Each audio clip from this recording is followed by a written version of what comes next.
بسم اللہ الرحمن الرحیم۔ بسم اللہ الرحمن الرحیم۔ السلام علیکم ورحمۃ اللہ وبرکاتہ۔ عزیز طلبہ، آج التبیان فی علوم القرآن کا سبق نمبر 94 ہے، اور اس سبق کے اندر ہم تفسیر اشاری کے جواز کے دلائل کی تفصیل پڑھیں گے۔ عزیز طلبہ، گزشتہ سبق میں ہم نے تفسیر اشاری کے متعلق جو علماء کی آراء ہیں ان کا بیان پڑھا تھا۔ آج کے سبق میں ہم تفسیر اشاری کو جائز کہنے والوں کے کیا دلائل ہیں ان کی تفصیل پڑھیں گے۔ تو سب سے پہلی دلیل صحیح بخاری کی روایت ہے، جس میں حضرت ابن عباس رضی اللہ تعالی عنہما کو کبار صحابہ کی مجلس میں بٹھانے کا ذکر ہے۔ وہ روایت اس طرح ہے کہ حضرت ابن عباس رضی اللہ تعالی عنہما فرماتے ہیں کہ حضرت عمر رضی اللہ تعالی عنہ مجھے بدر کے صحابہ کی مجلس میں بٹھایا کرتے تھے، تو بعض صحابہ کو یہ بات ناگوار گزری اور انہوں نے حضرت عمر رضی اللہ تعالی عنہ سے کہا کہ آپ اس لڑکے کو ہماری مجلس میں کیوں داخل کرتے ہیں، جبکہ اس کے برابر کے تو ہمارے بچے ہیں، اس کے جیسے تو ہمارے بچے ہیں۔ حضرت عمر نے جواب دیا کہ یہ تو وہ ہے جس کے علم و فضل سے تم واقف ہو۔ ایک دن ایسا ہوا کہ حضرت عمر رضی اللہ تعالیٰ عنہ نے حضرت ابن عباس فرماتے ہیں مجھے بلایا اور ان کی مجلس میں داخل کیا، تو ابن عباس فرماتے ہیں میں سمجھ گیا کہ انہوں نے مجھے صرف اس لیے بلایا تاکہ ان کو دکھا سکیں، میرا علم و فضل ان پر واضح کر سکیں۔ تو حضرت عمر نے ان سے پوچھا اذا جاء نصر اللہ والفتح کے بارے میں تمہارا کیا خیال ہے؟ تو ان میں سے بعض حضرات نے کہا کہ جب خدا کی مدد اور فتح آ پہنچے تو ہمیں حکم دیا گیا ہے کہ ہم فتح اور مدد کی خوشی میں اللہ تعالیٰ کی حمد بیان کریں۔ جب ہمیں فتح اور مدد نصیب ہوگی تو اس کی شکرانے کے طور پر ہم اللہ تعالیٰ کی حمد بیان کریں اور اس سے استغفار کریں۔ لیکن کچھ حضرات خاموش رہے۔ حضرت عمر رضی اللہ تعالیٰ عنہ نے جب حضرت ابن عباس رضی اللہ تعالیٰ عنہما سے پوچھا کہ تم کیا کہتے ہو، تو وہ فرماتے ہیں میں نے کہا کہ یہ نہیں ہے بلکہ میری رائے الگ ہے۔ انہوں نے پوچھا کہ کیا ہے تمہاری رائے، تو میں نے کہا اس میں آپ صلی اللہ علیہ وسلم کی اجل مبارک کی خبر ہے، تو اللہ تعالیٰ نے آپ کو بتلائی اور فرمایا کہ اذا جاء نصر اللہ والفتح، جب خدا کی مدد اور نصرت آ پہنچے، اللہ تعالیٰ کی مدد مکہ کی اور فتح مکہ جب آ پہنچے تو پھر آپ استغفار کیجئے، یہ آپ کی اجل کی علامت ہے، تسبیح بیان کیجئے، تحمید بیان کیجئے اور اللہ تعالیٰ سے استغفار کیجئے۔ لہٰذا یہ جو مطلب ہے ابن عباس رضی اللہ تعالی عنہما کا بیان کردہ، اس مطلب کو باقی صحابہ کرام جو ہے وہ نہیں سمجھ سکے، یہ صرف حضرت عمر اور حضرت ابن عباس ہی اس کو سمجھ سکے۔ تو یہ تفسیر اشاری ہے۔ تو جس اشارے کے طریقے سے حضرت عمر اور حضرت ابن عباس نے جو ہے اس سے مطلب سمجھا ہے، تو یہ جس طرح دلیل ہے تفسیر اشاری کے جواز کی، اسی طرح تفسیر اشاری کی مثال بھی ہے۔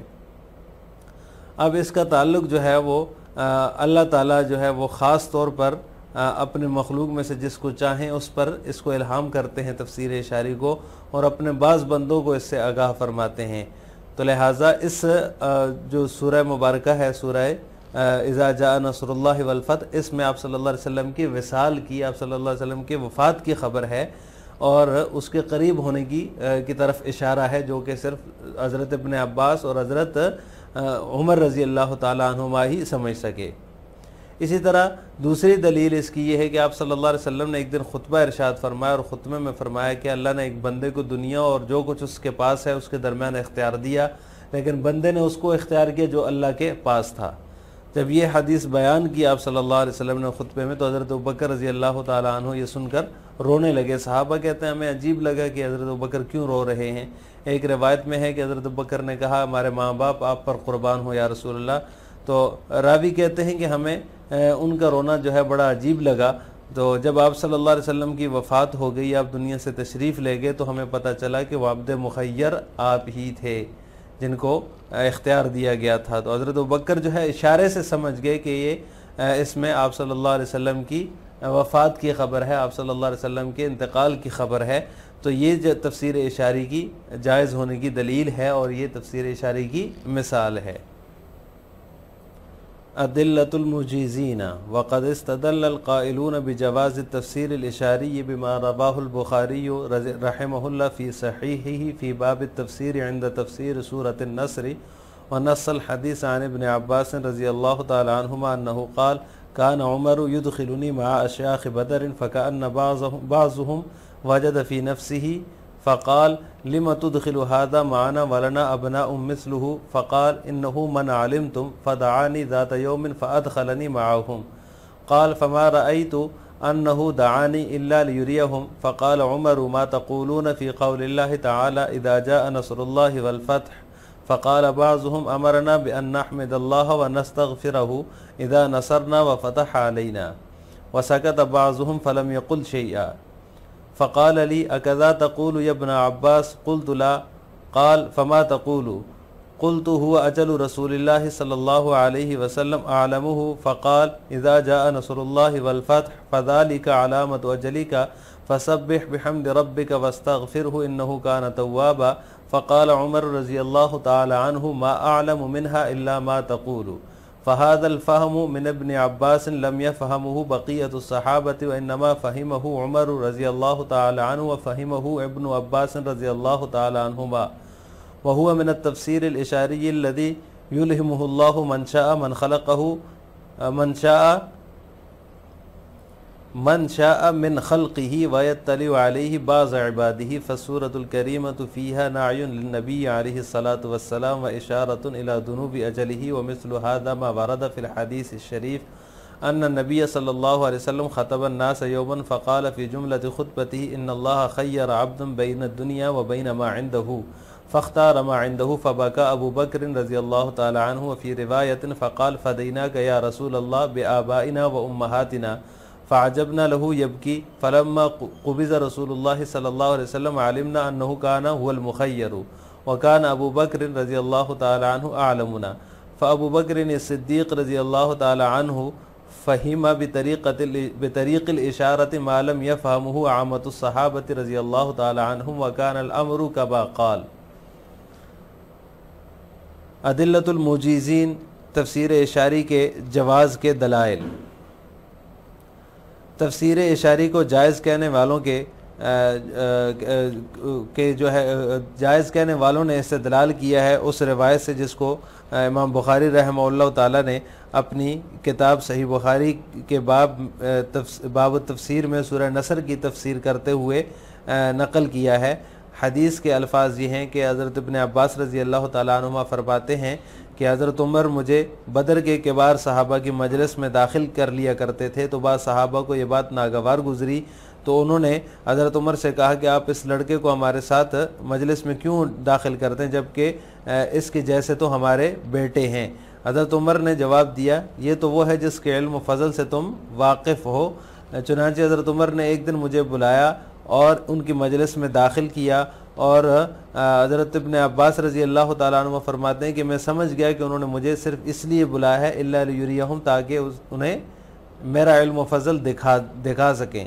فقال عمر، تو حضرت عمر نے فرمایا تمہارا کیا اللہ تعالیٰ کے جو فرمان ہے اذا جاء نصر اللہ والفتح، اس کے بارے میں تم کیا کہتے ہو، تمہاری کیا رائے ہے؟ فقال بعضهم، تو بعض حضرات نے کہا کہ جب خدا کی مدد اور فتح آ پہنچے تو ہمیں یہ حکم دیا گیا ہے کہ ہم مدد اور فتح جب ہمیں مدد اور فتح نصیب ہوگی تو ہم اللہ کی حمد بیان کریں اور اس سے استغفار مانگیں۔ وسکت بعضهم، اور بعض حضرات خاموش رہے اور کچھ بھی نہیں کہا۔ فقال علی، تو حضرت عمر نے مجھ سے کہا کہ تمہارا کیا خیال ہے ابن عباس؟ تو اکذا تقول ابن عباس، تم بھی یہی کہتے ہو ابن عباس؟ تو میں نے کہا نہیں۔ تو فرمایا فما تقول، تم کیا کہتے ہو؟ قلت، تو میں نے کہا ہوا اجل رسول اللہ صلی اللہ علیہ وسلم، اس سے جو ہے یہ رسول اللہ صلی اللہ علیہ وسلم کی اجل ہے جو اللہ تعالیٰ نے ان کو عالمہ، جو اللہ تعالیٰ نے ان کو بتا دی ہے۔ فقال، تو فرمایا اذا جاء نصر اللہ والفتح، جب خدا کی مدد اور نصرت آ پہنچے تو یہ آپ کے اجل کی علامت ہے۔ فسبح بحمد ربک واستغفر انہ کان توابا، تو آپ اپنے رب کی تسبیح اور تحمید بیان کیجئے اور اس سے استغفار کیجئے، وہ بڑا توبہ قبول کرنے والا ہے۔ تو حضرت عمر نے فرمایا کہ میں بھی اس آیت کا وہی مطلب جانتا ہوں جو تم نے کہا۔ لہٰذا ابن عباس رضی اللہ تعالیٰ عنہما کے بیان کردہ آیت کے اس مطلب کو بقیہ صحابہ کرام نہ سمجھ سکے، اور یہ مطلب صرف حضرت ابن عباس اور حضرت عمر رضی اللہ تعالیٰ عنہ کی ہی سمجھ میں آ سکا، اور یہ تفسیر اشاری ہے جس کا اللہ تعالیٰ اپنے بندوں میں سے، اپنی مخلوق میں سے جس کو چاہیں اس پر الہام کرتے ہیں، اور اپنے بعض بندوں کو اس سے آگاہ کرتے ہیں۔ فالسورۃ الکریمۃ فیہا نعی للنبی صلی اللہ علیہ الصلوۃ والسلام، چنانچہ مذکورہ بالا صورت میں آپ صلی اللہ علیہ وسلم کی وفات کی خبر اور اشارۃ الی دنو اجلہ، اور اجل کے قریب ہونے کی طرف اشارہ ہے۔ اسی طرح کی ایک بات کا ذکر حدیث شریف میں آتا ہے کہ آپ صلی اللہ علیہ وسلم نے ایک دن خطبہ ارشاد فرمایا، فقال فی جملۃ خطبتہ، تو آپ نے اپنے خطبے میں ارشاد فرمایا کہ بے شک اللہ تعالیٰ نے ایک بندے کو دنیا اور جو کچھ اس کے پاس ہے اس کے درمیان اختیار دیا، لیکن بندے نے اس کو اختیار کیا جو کچھ اللہ کے پاس تھا۔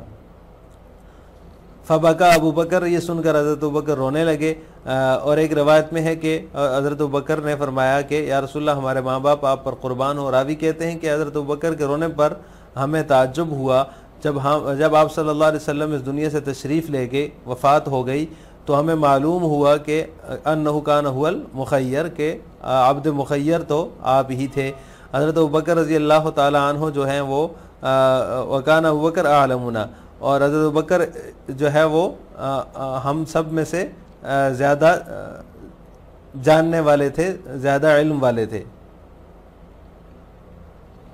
فابو بکر صدیق، تو لہٰذا ابو بکر صدیق رضی اللہ تعالیٰ عنہ فہم بطریق الاشارتی، جو اشارے سے وہ بات سمجھ گئے جو باقیہ تمام صحابہ نہ سمجھ سکے۔